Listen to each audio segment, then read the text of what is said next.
unveiled two key reports on universal suffrage, one based on public feedback during a 5-month consultation, and the other reflecting the chief executive's views to Beijing. They claim mainstream opinion is that only the official nominating committee can name candidates for Hong Kong's top job, and they have to fulfill Beijing's requirement to be patriots. That's seen as setting the stage for Beijing to reject civil nomination and screen out candidates it doesn't like. The atmosphere was highly charged as Chief Secretary Carrie Lam walked into the LegCo chamber this afternoon to unveil the government's long-awaited report on electoral reform. She explained that the 103-page report was a summary of public views collected over 5 months of consultation on how to go about selecting the chief executive in 2017 by universal suffrage and forming the entire legislature in 2016. The government's conclusion is that overall, the community is eager to see the implementation of universal suffrage for the 2017 chief executive poll. It claims that people generally agree the city's leader should be a person who loves the country and loves Hong Kong, a requirement widely opposed by the pan-democratic camp as a mechanism to screen out candidates Beijing doesn't like. On another controversial note, it goes on to claim that the mainstream opinion is Article 45 of the Basic Law has already made it clear that only the official nominating committee has the power to name candidates, and this must not be undermined or bypassed. The report only makes a brief acknowledgement that others have called for ordinary voters and political parties to be allowed to name candidates. It also claims it's generally agreed there's no need to amend the Basic Law for forming LegCo in 2016. It also claims it's generally agreed there's no need to amend the Basic Law for forming LegCo in 2016. The Chief Secretary was interrupted several times by radical lawmakers, dismissing the government's efforts as a sham.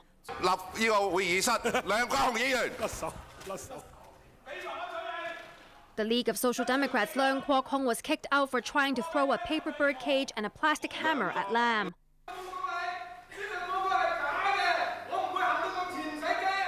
People Power's Albert Chan was also kicked out for ripping up a copy of the government's report and throwing a plastic hammer at Lam.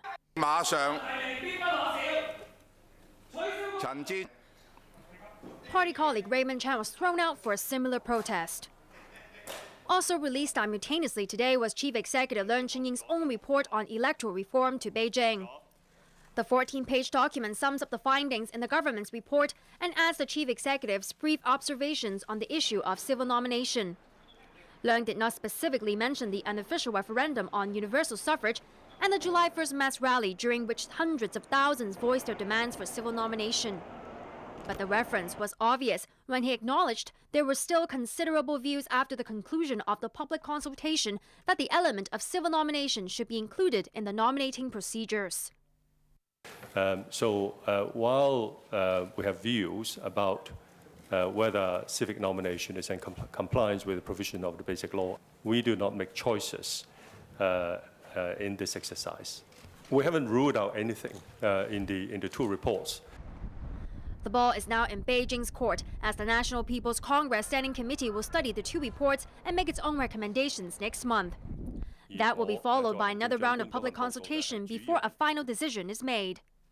But with the pan-democratic camp already up in arms over today's reports and the threat of civil disobedience mass protests looming closer, the road ahead looks rockier than ever. The pan-democrats are furious that the government has played down the demands of hundreds of thousands who marched and voted for genuine universal suffrage. They're also upset that the government has ruled out reducing or getting rid of indirectly elected seats in the 2016 LegCo election. ATV's Raymond Young reports.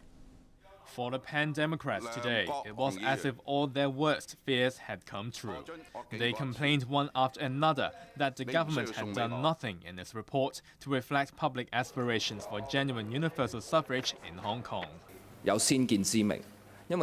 Civic Party's Dennis Kwok, who represents the legal sector in LegCo, dismissed the report as rubbish. He criticized the government for citing the legal community's backing for the nomination committee as the sole authority to name chief executive candidates, while ignoring the Bar Association's recent warning that popular calls for civil nominations should not be ignored. Lam insisted the report was not too far off from the views submitted by legal professionals. Radical lawmaker Wong Yuk-man accused Lam and her aides of merely reciting a script written by the Communist Party.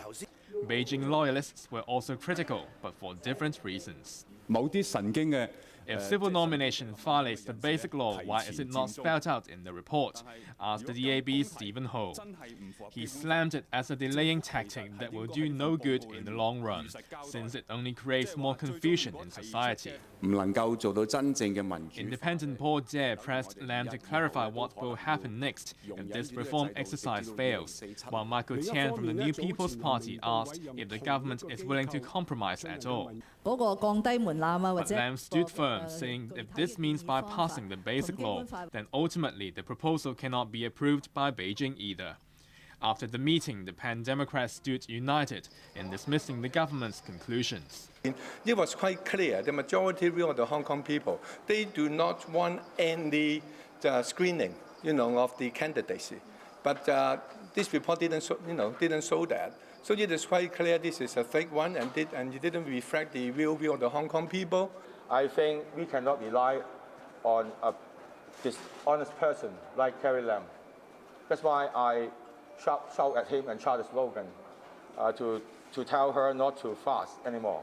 The Pan-Democrats are also furious over the administration's refusal to scrap or at least reduce the number of functional constituency seats for the legislative elections in 2016.